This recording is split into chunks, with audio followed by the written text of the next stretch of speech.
Hello everyone, my name is Theophilus Obidake. I'm the Business Development Manager here at Study Now UK, and welcome to the Study Now podcast. My name is Festus Adeneye. I'm a Senior Academic Counselor, Study Now UK. Hello everyone, my name is Yowande Ajadi and I'm the Operations and Recruitment Manager at Study Now. Yeah, hello, I'm Basit Aziz. I'm the Digital Transformation Project Manager at Study Now.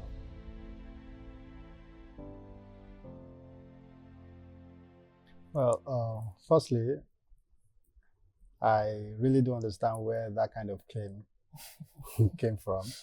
But of course, like you said, there's a stats that's backing that. Perhaps when we understand the source of the stats, that could as well give us a better understanding into it. But we would just discuss it based on subjective lens. So talking about international students not having the required English skills to do well in schools here, I feel that's a very bold claim, judging from the facts. Like I said, it's going to be subjective. So I'm going to talk more about where we source students from. Like for instance, Nigeria, as a case study, lingua franca in Nigeria is English language. So for everyone, we've been indoctrinated with the English language to the extent a lot of people can't even speak their native language. Everyone speaks English. So coming here or going anywhere off the shore of Nigeria to study, and you hear stuff like, we don't think just because you are not a native of England, you don't have the required skills to study English. I feel that's a very bold claim. I don't want to use a word that might be too sensitive, but I don't know. I just feel it does not settle right with me. Let me just put it that way. Yeah, I think we support what Basit just said, basically, because from experience of, in terms of sending students abroad, people coming to want to study and all of that, generally from where we source from, Nigeria, Ghana, and some other West Africa, Kenya, Gambia, and all of that, you discover that the first language for every local is English language, because there are diverse languages, especially in Nigeria, for example, where we have about 200 and something languages. For you to communicate, it has to be that you're speaking English for another person to understand. And that's what people grow with. You go to primary school, you go to secondary, you go to tertiary, and you have your bachelor's. You're coming here to study, and someone is asking you to go and take an IELTS, or you have to pass through an English. I don't think it's proper. I don't know where the source of this particular claim is from, but I want to say that I don't think it's that thing is the source is correct, because the percentage of people coming from those areas I've mentioned, international students coming to study in the UK especially, we've had several cases and several experience from some of them during interviews, even when they are trying to prepare to come and study. And the mode of communication has always been English, except for some part maybe in Cameroon or some places that they speak French. Even right? Even in Cameroon, some parts of Cameroon, they speak English. Exactly. And they are even a kind of revolting, like, why will you ask us to produce English? Because I study in English, but because you are a native of Cameroon, you have to produce IELTS or Duolingo or whatever to study. I think people should be assessed based on their study background. Look at someone that study in English, but because he's from a particular region, you're asking that you have to produce an English test but this is the same medium that this person went through school to acquire a higher degree. So I don't think I will agree with that. And for the decline in people coming to study in the UK, international students generally for the 2023 report, I don't think it's because of English test. No. There are other factors which we are going to be talking about in this podcast. Thank you. Okay. I think I agree with your points, Basit and Festus. But I think probably a major reason why they ask for English language test from even English speaking countries it's probably because of the language barrier in the UK. And I think sometimes, because I think you mentioned that there might be language barriers in the classroom, and I think it might also be because of the accent as well.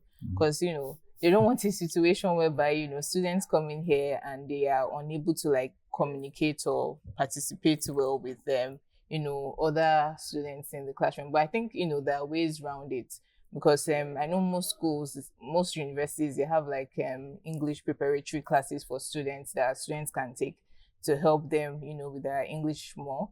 And even if you're even coming for undergraduate, some people also do foundation, and there's like an English course with foundation whereby you have like skills for study where they're helping with your listening skills, speaking, communication, and all that. But I think ideally, if you are an international student and you are coming from an English speaking country, I think you should be allowed to be able to come to the UK to actually study, because I mean everything is in English. The same exam questions that were set in English in Nigeria is also the same English that is used here as well, if you understand where I'm coming from. So yeah, so I think language barrier, mostly it's all about communication, and there are ways around it. So yeah, that's my point on that. Well, for me, I think I'll disagree with my colleagues. Reason be that of recent, most universities in the UK, they have kind of dropped down on the English language requirements. They've been more lenient than the past. And by doing so, I think they've made it very possible for students with very low English language qualifications to come to the UK to study. And coming from Africa. Oh, sorry. Oh, before you go for that, what do you mean by low English language requirements? Okay. So the topic was about the leniency of the English language requirements. Yeah. So you're looking at, like, let me use Nigeria as a case study. For the WAEC and the NECO examinations, you have the A, the B2, the B3, and then you have the C4, C5, and C6. Before now, most schools in the UK, they do not accept a C6 or a C5. The minimum requirement for English language from your WAEC or NECO was C4.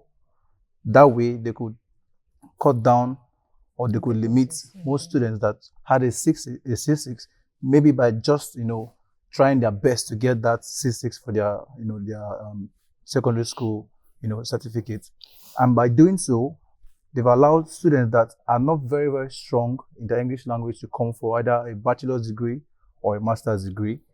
Yes, on the part of the universities, in a way, it's their fault, because they reduce their requirements so they could gain more students and make revenue off the students in the UK. I would also say on the part of the students, it's not their fault, because the universities actually dropped down on their requirements, and the process led them come to the UK. So the way that these universities can actually still, reduce the number of, I would not say incompetent, but reduce this number of students that don't really have that English language background, even if they come from an English language speaking country, is by doing interviews. And from my experiences, most schools in the UK, they do not have precast interviews for their candidates. They just look at your results, you have a C6 or a C5, and they let you into the UK without actually accessing your English language requirements. If they were to have a UK VI credibility interview, these students might not be able to convince the officer from the Home Office that they do meet this English language requirements. So I think on the part of the school, they have to work on this. Even if they have, they've reduced the English language requirements by dropping down the leniency, they still need to carry out additional, exercises to ensure that they recruit students that are capable of, doing well and understanding the level of English in the UK. If you want to talk about accent, I will believe that. I will agree with you on that level. But talking about not having the background or not reducing the qualification in terms of English language, what are you testing really? Exactly. Normally, that's my question. So what is the English language about? Everything There's about structure, is there's it not? grammar. I don't know. Is it not structure and grammar or comprehension? Comprehension is what we're Communication, dealing with right? now. Yeah, so I was able to talk to you yeah, that is true. and you understand me, right? But when you talk about accent, it's a different thing, Exactly. just as Yewande talk about. So if you are in a class and a lecturer is talking, maybe he's from British or from, so and you are from Africa or from somewhere you've not been abroad or you don't watch English language or you're not in English stuff and all of that. Sorry, but So you may have issues understanding from the beginning, right? It's a normal thing. Even when you get yourself out of this country and out of any country and go to anywhere, normally your that is true. experience is normal. You may not get, because I'm telling you from experience. When I came to the UK, for the fact that I've passed through school, I already have my master's before coming to the UK, right? When I go to the UK, my experience with employers, when I was having interviews, I was lost at some point. Like, what are you saying? Yeah. It took me a period of time for me to understand and really blend through. So are you saying that it's because my English language was not okay or was not too? Don't get me wrong, that's though. not it. So Don't I get don't me think wrong. lowering it or whatever, because if you have had WAEC, NECO at past level, I mean C6, C5, C4, B3 or whatever, meaning that you are able to communicate. I agree with you in the fact that, in the sense that some universities here, or we can recommend, they should do like an interview just to get out. That's why I don't personally support the aspect of even telling students to write personal statement. Hear from them. Let them do a kind of precast interview, right? Just like one of our partners used to do, York St. John. Remember? You have to pass a precast interview before you can progress. From there, you can test your ability to communicate, understand, structure yourself. How will you participate among your... So those are the skills that will be tested around that moment. Because I believe that communication alone, tells more about yourself and what you're about to come and learn, right? Yes. So the thing is, what I want to say is, I'm not casting any university or anybody. What I'm saying is that the reason why the universities became more lenient with the English language requirements is so as they can generate more sales by recruiting more international students. That is why you have 26% of students in the schools as international students. Okay. If the requirements were very high, it means that they are not as lenient as they are right now. If they were still before, back then, where the minimum requirement was a B3, then the population of international students in the UK would not be as high as it is right now. It will be very, very, very, very low, because it's not all international students. It doesn't matter if we're coming from an English language speaking country. It's going to be very, very, very low. And if you want us to go on that particular way, well, you're basically saying we should cast the universities, you understand? Because they actually drop down the requirements so as to recruit more international students. That is the whole fact about it. I wouldn't say it's Is it all recorded? because of sales. Well, you should take up that part too. I wouldn't say it's all because of sales, but I think it's also to bring, more opportunities for students as well. Because in as much as we're saying, English language certificates or this, you still have some schools that actually ask Nigerians or even Africans to still submit. And University of Law is one of them. And in order to even simplify the process, some of these universities have even come up with their own English language test. Yeah. Just so that, they can actually provide more opportunities for these students to come and study. I don't think it's all about sales, but also all about opportunities as well. And also with the schools as well, I'm sure they understand that, okay, there might be language barriers or English barrier. Like I said, I feel like a major thing might be accent, and all these things have been provided by the universities, like tutoring, English classes, and all these things. And I feel like another way, even for international students that come as well, I think an advice for them would also be for them to also practice their English, their speaking and communication as well. Like, you can listen to podcasts, you can read books. These are other things that can actually help your English as well, whilst you are also studying in university, so that, communication or English barrier will not be an issue for you. Do you understand where I'm coming from? Based on, I think in addition to that, Mhm. from what Darcy said, she says some so-called journalists gave that information or that report that students are not able to, participate more effectively in the But have to in get the the school. data. So now we need to get know to know those very Yeah. journalists, because of recent, from last year, from the previous intake, from the graduates, they said about 96% of students from I think York St. John University, London campus, which is primarily an international student campus, graduated and passed their exams, which shows that the students are actually performing very well at UK University, and not just York St. John University. Exactly. Other universities also said the same thing. The best in the departments and for most schools are international students. So if data is showing that the best students are international students, or a very high number of credible students in the school are international students, so I think that particular journalist's report is not giving the right data. They need to do more and check very well, because I believe international students here in the UK, and not just in the UK, but worldwide, are actually doing very, very, very well. Yeah, another thing is, in fairness, there's actually, excuse me, there's no right way, there's no wrong way to look at this. I can understand the angle of university trying to standardize examination, especially entry requirements for English language, just for comprehension. But while I was talking about it at the beginning, I said most of these things are subjective.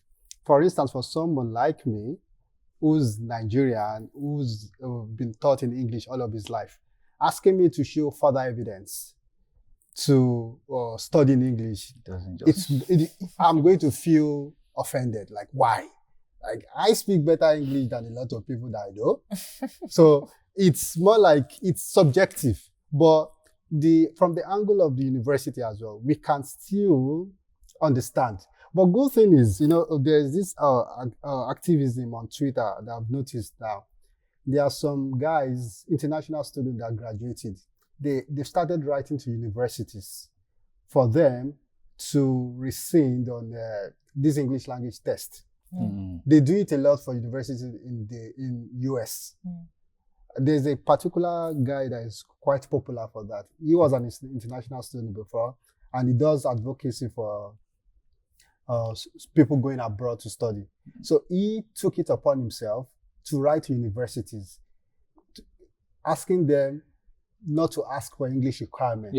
For different reasons, especially for Nigerians. Yeah. So maybe that's an advocacy we can actually bring upon ourselves. Because guys from Nigeria, guys from Ghana, guys from Kenya, the Gambia, Liberia, we are basically English-speaking countries. And I don't know the English that would be spoken in any international institution that we won't be able to comprehend.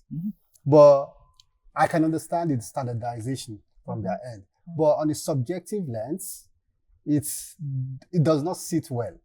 I don't know how we can balance from the university side and from my own side as well.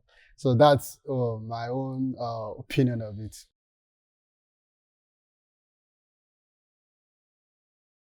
Okay, so I think I'll start with the student. Having an international degree, for most students, is something that can be life-changing. They will be exposed to, a different culture, a different way of life, different experiences, and going back to their home country, they have the ability to, shape the future of their countries. Look at So as that. an international student, you have a better chance. I will not say a better chance, but you have a chance of, gaining this experience and going back to your home country, probably, assisting within the sector you want to work in. And then for the institutions in the UK, having these international students would assist the university, not just financially, but also in terms of, culturally, where you have the home students mixing with international students. And the aspect of racism, you have students that have not been attached to, or that have not had like communication or interaction with, blacks, Asians, or mixed people for all their life. And then they're in their first year in university, they have an opportunity to, interchange or communicate with people from different backgrounds. In that way, they will be able to learn new cultures and also have that, will I say, a change of mentality. And that way, I think going forward, you can I think I have a word for that. improve the mentality of that particular student. Probably he's coming from a very, very, very, let's say, let me use a typical British man coming from maybe a very, very typical British community far up north, and where there are less blacks, obviously.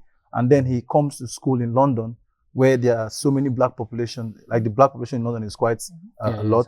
He comes to London, studies for like the next 4 years, has like a couple of black friends, Indian friends, Pakistani friends, friends from South America, North America.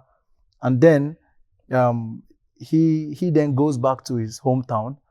His way of reasoning will be much different. Civilized. Yeah, That's what they call exactly. That's civilization Yeah, for exactly. you. Culture sharing. Culture sharing. So it's good for the university. It's good for the home students in that particular Even for the university, community. and also good for the community, and also for the international students. So it's more or less like a win-win for everyone. That's actually the bedrock of civilization. Every civilization is best through culture sharing. Yes. Meet with people, share ideas, and that way everyone So I improves. think the universities reducing this becoming lenient with their requirements is actually a good thing for the university and also for the students attending the universities but too. it's actually an advocacy from probably agencies that made that kind of leniency possible. Like Of for course. instance, most times when we speak with university as partners, we advocate like these guys that we bring to you guys, they speak English very well now. Like, why are we still why are we asking for this? And most of them will tell us we know,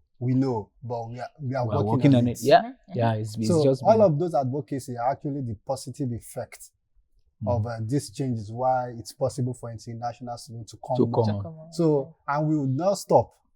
A lot of people, some institutions, like in the US, which I gave example about, they've taken it off completely. Maybe when we are more intentional about our advocacy, we might not even need WAEC or NECO as proof of English. Although Basil, there are some cons about it though. You can have a student that has a C6, comes to the UK and is lost because his English language skills are very, very, very low. But in cases like that, the universities should have special, let's say, departments that can handle students with low English language skills. That's just like York St. John University. But I'll use that's actually low. It's rare. Yeah, it's rare, but because for you to even graduate generally, especially if you're coming for a postgraduate, right? In this part of the nation that we talked about, you must credit your English at least at minimum, maybe C6. That is true. Now, some even students, I've come across some students that want to study at postgraduate level, and they're asking you, why will you ask for my WAEC? I've studied in English even in Nigeria, in Ghana, and we communicate in English. So I have my bachelor. So if I don't have my secondary school result, how will I even get to the higher institution? And I've interacted with people. So we talk about culture shock, culture change and all of that, accent and all. When you get to study abroad in an international setting, for example, here. Now, you may be in class with other people from other countries, from India, from Pakistan, from South America, and maybe the way they speak, or even the lecturer from British, their speaking and understanding may take you a while, but you will understand, because if you can pass through the wall of your school and school pass through you, Yeah, you have your but bachelor's, that's you where should be able to cope whatever. But that's where there's Then- a little bit of difference. Yeah, I understand No, what you're because trying to say. in- So in if, Nigeria, if you are that talking- particular, if that thing is spotted, maybe at the point of that's so as a counselor, for example, now someone wants to study and it comes up with all the qualifications. You look at it. Okay, so this your English a bit, maybe your 6 is that's the lowest, right? 6 is before F9. Okay. This level, The bro. particular this sorry. I don't know those things again. So we talk about schools coming into the picture. For example, organizing maybe having like an interview, get to know about the students. Some people their strength, where their strength lies, may not, you can't just judge from the perspective of English alone, right? But of course, we have to communicate, yeah? So from interview, and those one they organize by themselves, maybe the university by themselves, and say, okay, we are going to be doing our own English testing medium in our university. You can take it for free. Professor, sorry. So with that, are you requesting for more tests? no, not more. I'm not requesting for more tests. I'm just saying that in a situation whereby maybe a student is having that kind of low, Comprehension. scores in English, as he's talking about, instead of looking at it. Festus, I think you got me wrong. What I'm trying Okay. to say is that let me use Nigeria, or let's use West Africa, where there are a couple of English-speaking countries. Now, there's the West African culture. You have a lecturer that studied his primary, secondary, and tertiary education in Nigeria, and he's now a lecturer, or she's now a lecturer in a Nigerian university. The way he or she would, mark you or score you in a test will be different from the way someone from the UK or the US or Canada will score you in that same test. He or she has spent their entire educational background or career in Nigeria. They've not been exposed to other countries. So that's why you have people who are actually graduates from a Nigerian or a Ghanaian or probably a Kenyan institution, and they still have a little bit of, shortcoming when it comes to comprehending the British standard of education, just because the English language is a little bit tough for them to grasp. Now they do have the qualifications. That is a known fact. When they come to the UK, yes, they can communicate in English language, but there's also the academic English Are language. these students or lecturers? I'm talking about students now. Okay. Now there's an academic English language skill which is different from The usual normal communication skills. Really? Yes, when you are in academia, there's a way at which you should write your thesis, your courseworks, or your assignments. There are particular grammars you should use. You cannot use your typical slangs or your typical means of communication with your friends for that. And this is where the universities They that have can accepted these students, but it has been. they should be able to That's provide it. additional support that's for these students. Yes, they do understand it, they're able to communicate. I think But you're with overthinking this, actually. additional support, let's use York St. John University for example. They do have they are a little bit lenient with their English language requirements because they do have English language support from the university that is free of charge for the students. So yes, you met the requirements. Maybe you have a low grade in English, but it was just above the requirements. When you're in the university, you spend a year or 2 or 3 years, and if you work closely with the English language departments just to boost up your English language skills, trust me, within 4, 5, 6 months, you should be very, very good at it. So it's for me, yes, they are lenient with it, but they should also provide, Like resources support, and bro. support Yeah, I hear to you on assist that. students, I hear you which on I that. believe most schools are not doing now in the UK. Not just York St. John University. I think University of East London, they also have that in place. I think University of South Wales, they have South that in place. Wales, Sunderland, They have that in place. even Wrexham. Yeah. So if you are very lenient with your English language requirements, then you should be able to provide support for these students because it is free of charge. Then for the ones that are requiring, let's say, very, very high level of English language, very high level English language requirements, maybe those ones you don't need to have any support because you are taking students that already have an A1 or a B1, I mean a B2 or a B3. So those ones have met the maximum requirements. But if you are a university that is being lenient to the English language requirements, you should also have facilities and a support system to ensure that students that find it difficult to do their assignments or be able to assess their work in the university, you should be able to assist them. Maybe when we expand to other regions where they're struggling with English, maybe we'll have better things to say. Yeah, I think I have one student from I think last intake is a Cameroonian student. When she arrived at YSJ, the first thing she did was to go to the English language support department. And to be very, very honest, I think I saw her in campus the other day, and she seems her English is very, very fluent now. It's just to take it upon yourself and understand. I was surprised. I was like, is this? Are you the one here? Good. He said, yes. I've been working on my English. Surprisingly, I think her accent is way better than ours now. No, that's why you mean that. So I think the English support team they've actually tried for her, and she's done very well. Considering the fact she came from the French-speaking region in Cameroon, not the English region, but the French-speaking region in Cameroon. She had to write, I think, an IELTS or so. She had like the lowest score. She was just this close of failing the IELTS, but she came to the UK and she has gone to the support team and they've assisted her, and she's doing well. I think she should be finishing with the either a merit or a distinction. That's good. You're happy for her. Yeah.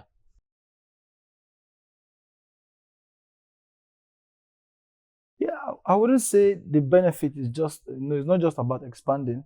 So if you have an English language support team, it means you are paying them. So job creation, exactly. So now you have a team that would assist people with English language deficiencies that is assisting those students for free, but you are paying those people. So if you've taken down your leniency, it means you now have more money to actually help students, either by building new structures for accommodation or new laboratories, or probably hiring staff that will actually help them without them paying any additional money, which is a plus for the university and for the students. And again, I think it's marketing for the universities themselves. Like for instance, a university that's known to have support system for English. Maybe people from non-English speaking countries that manage to write IELTS, they know they have that kind of cushion in that university. So they would choose that university over a university that does not have that kind of support. So it's still win-win kind of. Yeah. That's just it.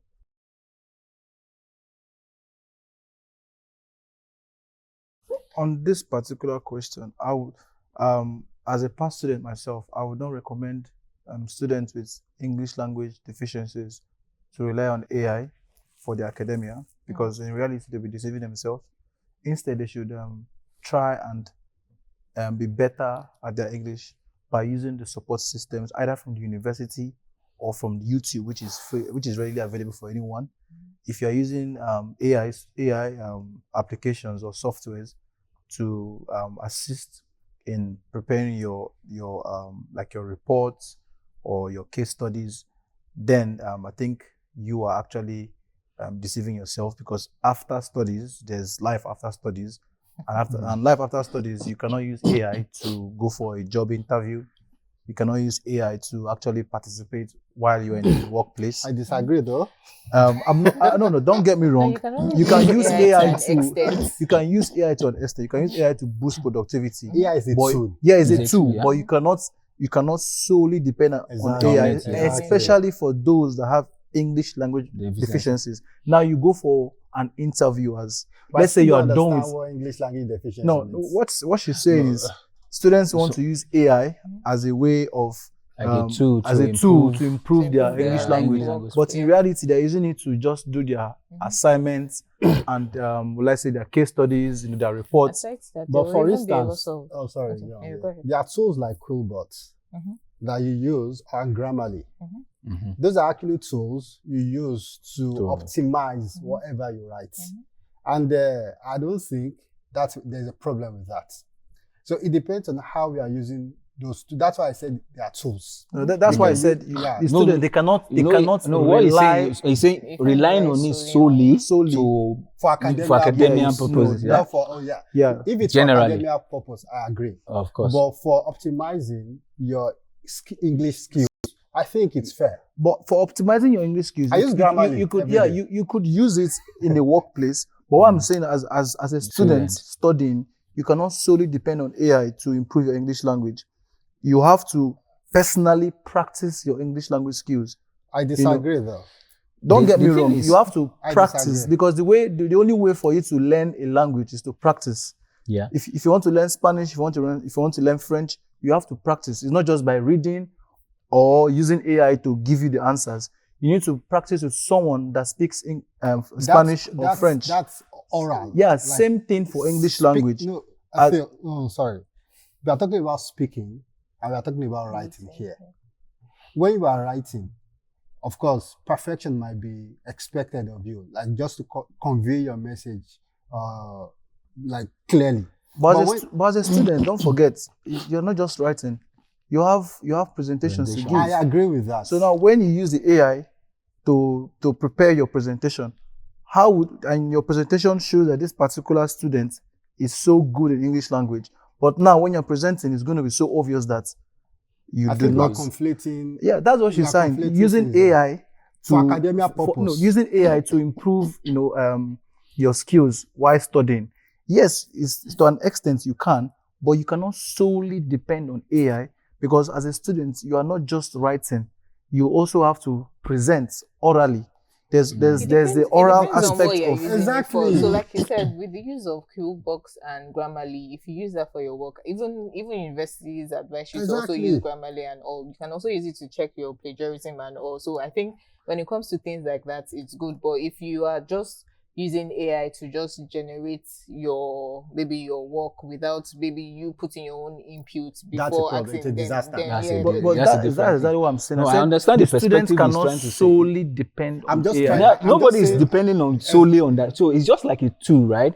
Helping you to, some university, just as we talk about, they have student support system, right? In a situation whereby you are having issues with your academic and you want some support, those ones are there. Those tools as well, those AI, the Qbox and or Grammarly, they are there too to support you in carrying out your research, your assignments and all. Of course, you're going to do a presentation, which is normal. And from your interaction with your colleagues, with those support team as well, with that, it can improve your performance, even in class, right? So you need those tools as well to support you because generally, those things are put in place just to assist, to support, Exactly. because the one we are now is a digital place, right?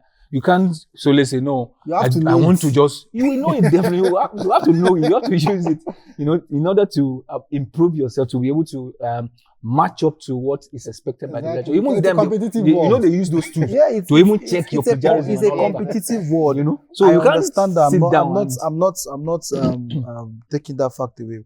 But I'm saying, as a student, that you have deficiencies in your English language skills. Yes, it's okay to use these AI tools, but would I advise you rely on them? I would not advise any students, anyone in either a university or a secondary school, or probably doing their PhD or their masters or their bachelors. I would not recommend you rely on these AI tools. I would recommend you practice. You find someone that you can practice your English language skills with, because the more you practice a language, the better the better for you. Because when you don't practice verbally, when you don't practice orally, then it becomes an issue. I think you are looking at it from another angle. I'm looking at it from the academia side, because as a student, you are not expected to just write. You are expected to also present. Let me give you an instance. And you have to present your work orally. So if you're not able to comfortably express yourself to your lecturer and explain about a topic, then no matter how much you write your project work, I think you fail if you cannot communicate and express yourself how you feel about. But do you think AI can one can actually learn how to speak with AI. Like okay, let me use French students. Let me say students from Cameroon or students from Gabon.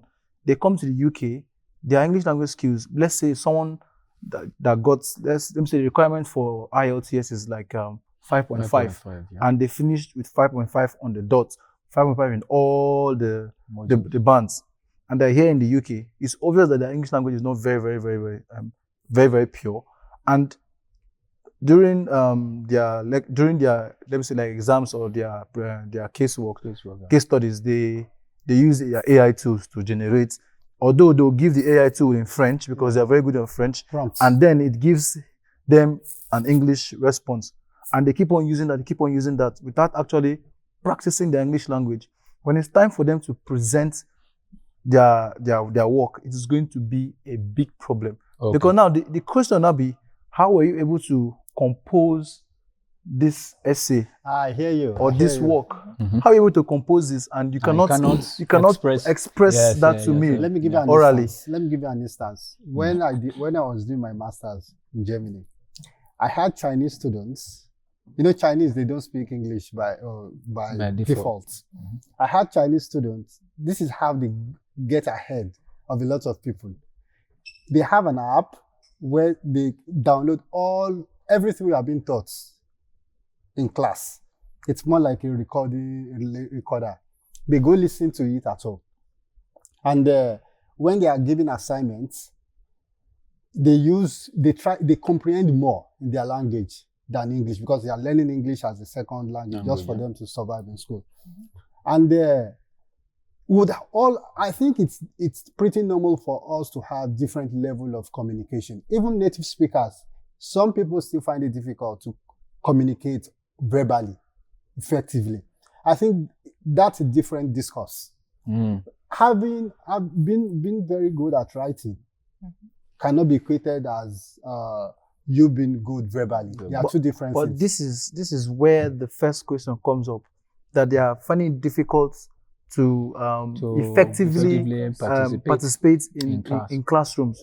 That is a major topic for this conversation. And I believe if you as a student, you cannot effectively participate with your course-mates, the only thing you can do is to go back and write your coursework or your assignment, then that is a problem. But I don't think AI bridges that gap, actually.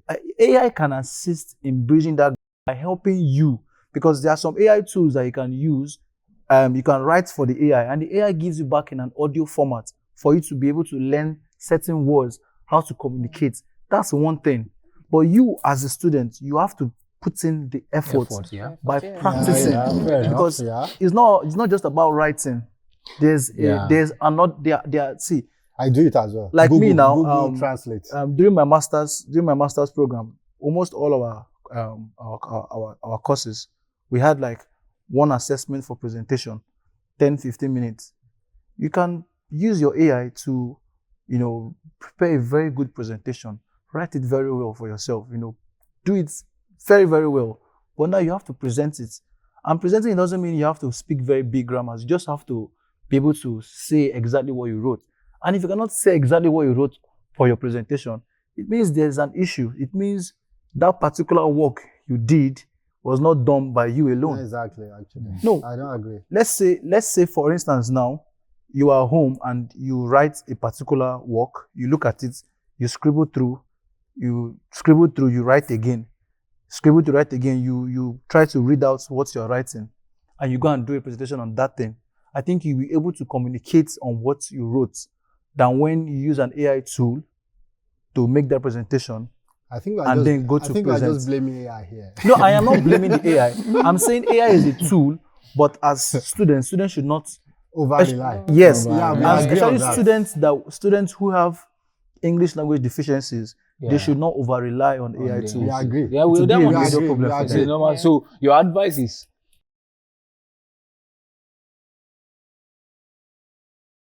The motivation to get to the 5% is there with an extra degree, a master's degree, and an extra qualification. So we have a reason to get to the 5%. So that is why most of us are here already. So I think the answer is in the question. Basit, I think I would go against you for this one. What was said is earning. Mhm. That means you have to be working for someone, if I'm not mistaken. What about people who have their own startups? She didn't ask that. Yeah, she Did didn't you ask that. I'm just saying. They said they earn up to 20%. I think What about people who have their own startup? People that are not interested in academia. People that want to start up businesses. They're not interested in working for people. From a very, very young age, they have the business mindset.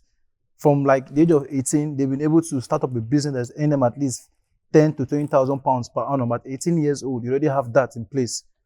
Now, by the time they are 30 years old, with the experience from their childhood and the experience is over, they are looking at earning above. They're never earning. They're looking at making, because they will be the one paying these people, paying us that have the degrees to work for them. Okay, how many percentage of the population can you find out from all Now, of this? well, Now, I don't look have at the that, data. that report that she's talking about. It's about people studying, right? Exactly. It started from people have bachelors. People that have they earn between 4% and up. So for you to get to the 5% and 5% and above, which involves a lot of you have to have some additional certifications, additional qualifications, project manager, cybersecurity, anything. Go ahead. In that 5%. So meaning that for you to earn above that 4%, you should add more qualifications. Reason why people come here, you want to study at a master's degree level, you want to go to an MBA, you want to go for master of research, you want to go for PhD, because you know what is waiting for you out there. Yeah. So in working class, that's what we're talking about. Of course, we have people, even the UK government they themselves have a prodigy and say, we want to retain the best hands, the best heads that comes with their international award. And that's where they created the graduate visa, right? So there are people with innovations. There are people with skills they can create on their own. But of course, before you do all of this, sometimes it's not everyone that have that natural endowment to just start from the beginning, primary, and you begin to do business or begin to. But I would say with the way the world is going, with the way technology is going, and the resources to will I say education, informal education. Most people, let me use from my own family and from my own friends.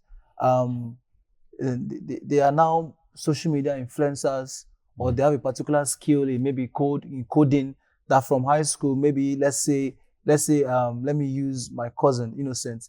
He was very, very good in coding, and he decided to start making money from assisting people who want him to write code. Now, how many? Now, hold on. I'm saying, from, let's say, this is 2024. In the next 10 years, in the next 10, 15, 20 years, you have more people that have these skills that will not be interested in going in furthering their education again, because the way the world is evolving. It's not about. It's not. Yeah, I don't think that is correct. Yes, you can disagree with me. You can disagree. There was a program. I think last I was watching on the YouTube.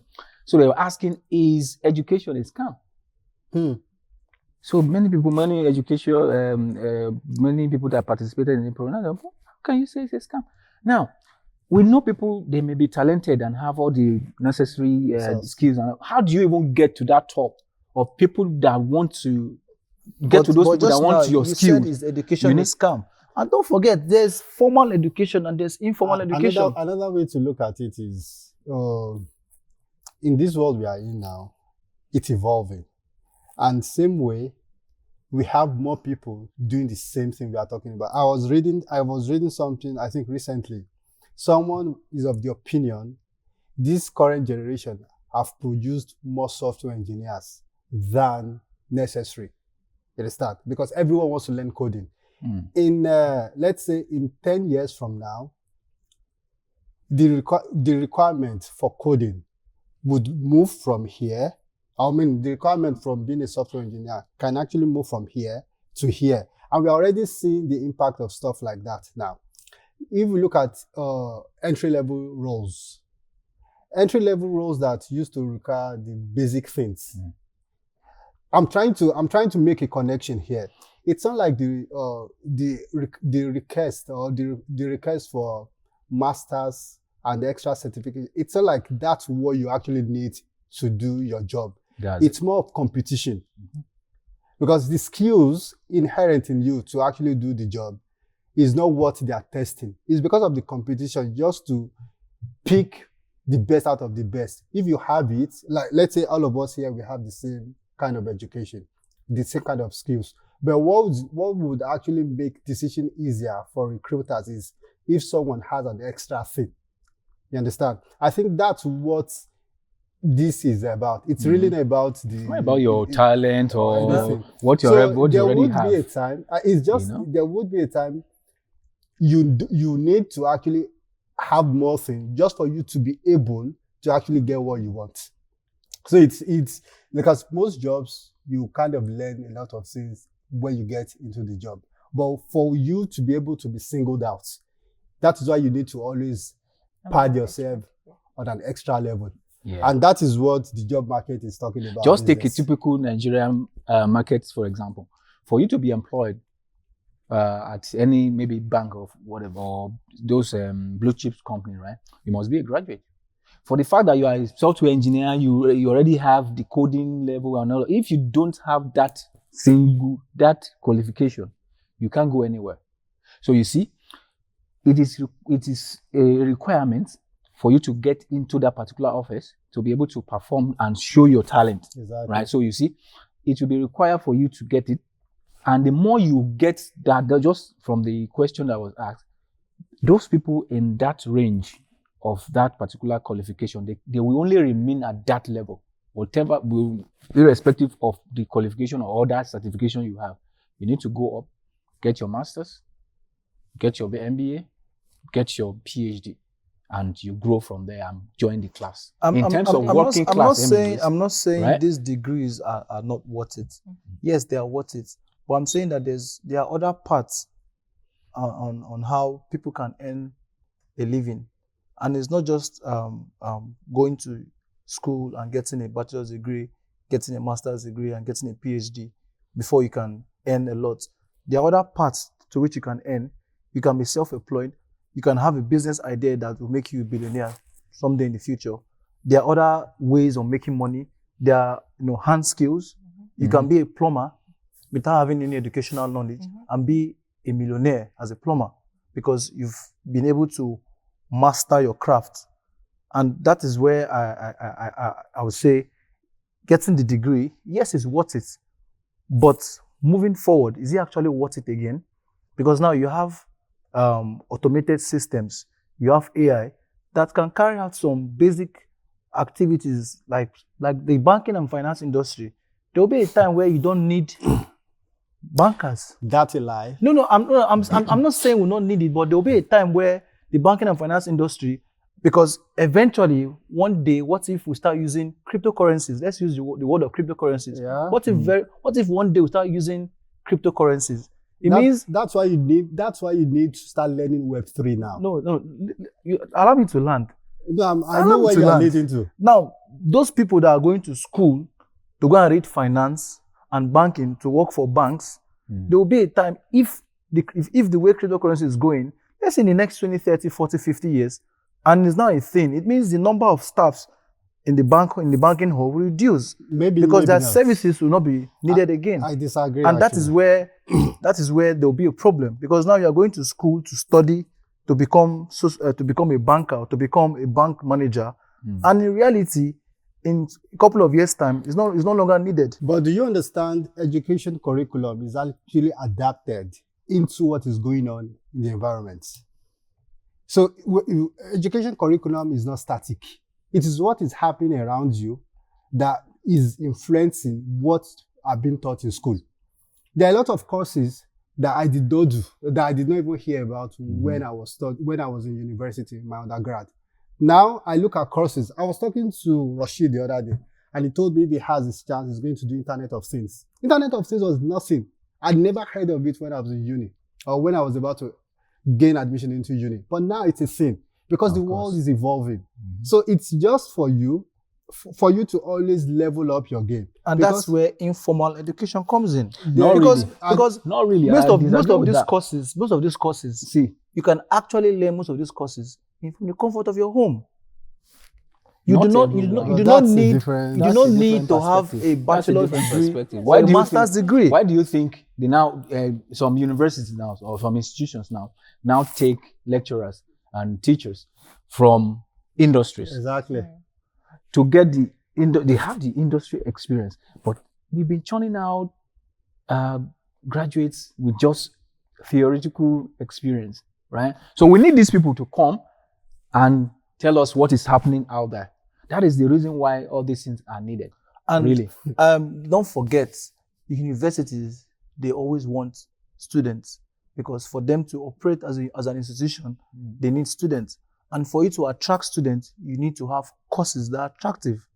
So as the world is evolving, the universities will also evolve by having or by creating courses that are now a thing, like Internet of Things. Before now, that course was not there.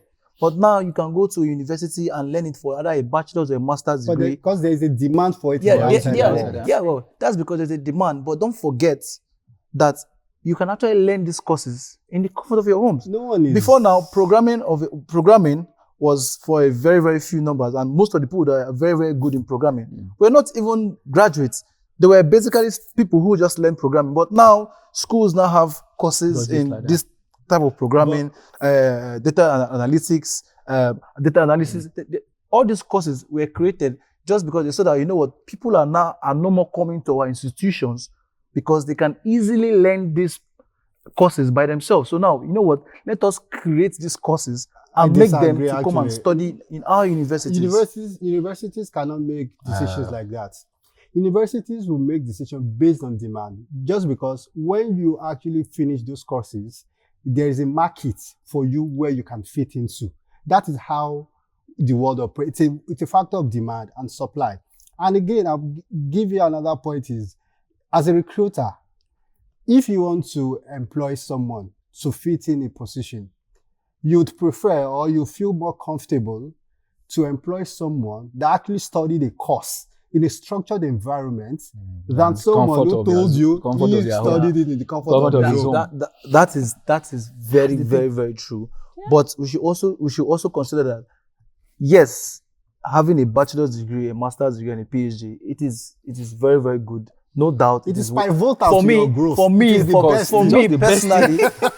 personally, I think it's worth it. I think it's worth it. For me personally, it's coming to agree now. My children will also have they'll have the opportunity to also, you know, go through this formal phase. But at the end of the day, there's always another way, which I believe in the near future, that other way might be a thing, and people will not be going to universities like before. People that will be attending universities as at that time would be people that probably want to become like doctors, engineers, some certain fields that you need to be in that academia space, like engineering, rocket science, you know, health. But there are a couple of courses that you don't need to be in the academia space. For me personally, I think university or a structured environment is a place where a lot of dreams are created.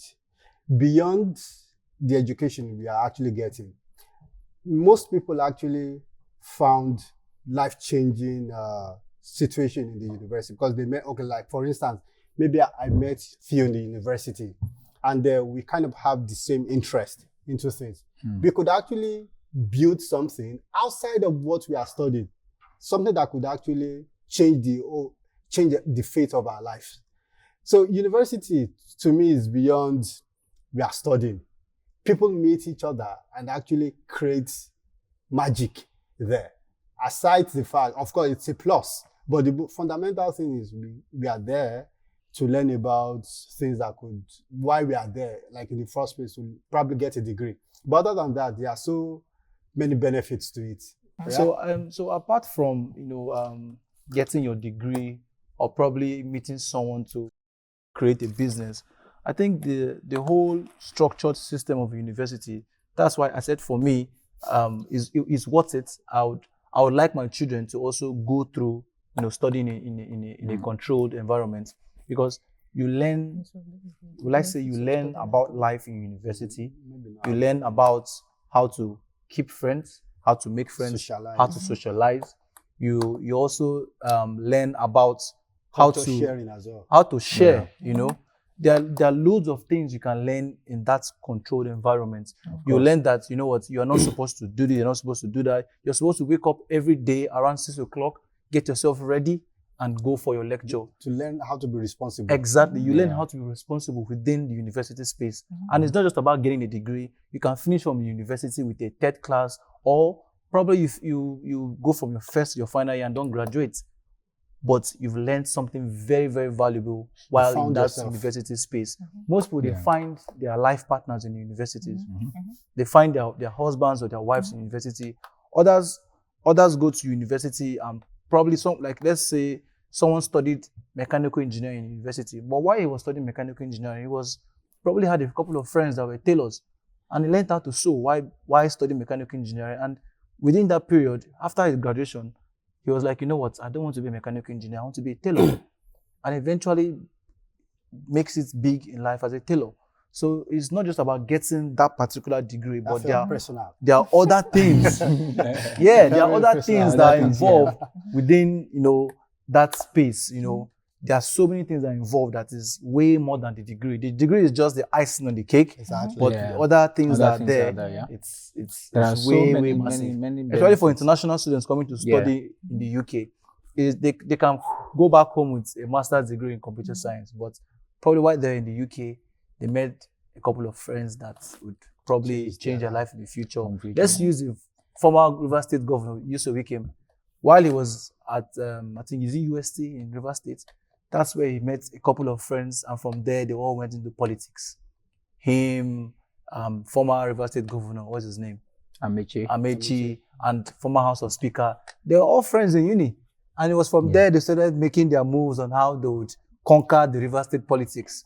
And that's how from there they became top politicians in River State. Talking about politics, even the heroes past, the guys that actually fought for independence in Africa, most of them actually met in universities abroad. And that was how they actually had this collective ideas African countries can actually be independent. So most of these things happened because they found themselves in a different land, in a different environment. Different actually culture. Opened their minds. This is possible. We can actually be able independent and stand on our own. The likes of Kenyatta, Nkrumah. Exactly. They actually met abroad, and this is what actually brought about Ghana, Kenya. Even I'm not really sure about if they met any of these Nigerian guys, but those ideas actually came from when young minds met themselves. They spoke about things they want to achieve, and they achieved it. And we are all testimonies to that. Yeah, so that's why we'll be encouraging students that are coming to study, especially from those African countries, from Nigeria, from Ghana, and all of that. When you come here, interact with people, be open-minded. Don't just be in your own world, personal. That's why, I was speaking to one of the students sometimes when we went to visit them, and they were like, all this while I've been here, I will just close and I will pack my bag and go home. And I said, you don't do that. This is an international environment. This is an institution. You may have been there, you may have studied before, in your country, and you are like this. But when you come here, whether you are an introvert, you need to change to an ambivert, right? You need to speak to people. You need to network, because you don't know who is who. Who you are sitting with, maybe is a child of a very, big man, someone, that have connections and all. And from there, you meet your destiny helper. Or someone that has an idea in the head that is just there speaking. And maybe you're looking for someone to explain the idea to. You might be the one that you explain to. And then you might give him extra points or give her extra points. That before, just like I think Mark Zuckerberg and his friends from, what university was that? The dropout. The dropout, right? You know, they were basically friends in uni, and they say, you know what, someone shared idea with them. They went around each other. I was like, you know what, this thing can make us millionaires. What are we still doing here? The most interesting of them. And that is still in the university. So as I say, is what it. Yeah, whether you graduate or not, there's something to gain. There's something to gain. It's just exposure. Yeah, that's the word. Exposure is just it. That's what you need. So I would say for all our international students that are looking to study in the UK, Canada, the US, Malta, or any other country, I think you should think about it. It's a very, very, very wonderful experience. There are so many things to learn, not just getting the degree. There are other things to learn. There are connections to make, and it's a very, very, very awesome experience. And for me, as an ex-international student, I would recommend anyone interested in studying abroad to, go to our bio and click on the link, and then someone from Study Now would reach out to you and assist you in your journey. So look out for the next episode because it's gonna be robust. Yes. Bye. Oh, good. Don't study later. Study now. 5 minutes break. 5 minute break. Yeah. Where's the tea? Oh, first two. Still long hand.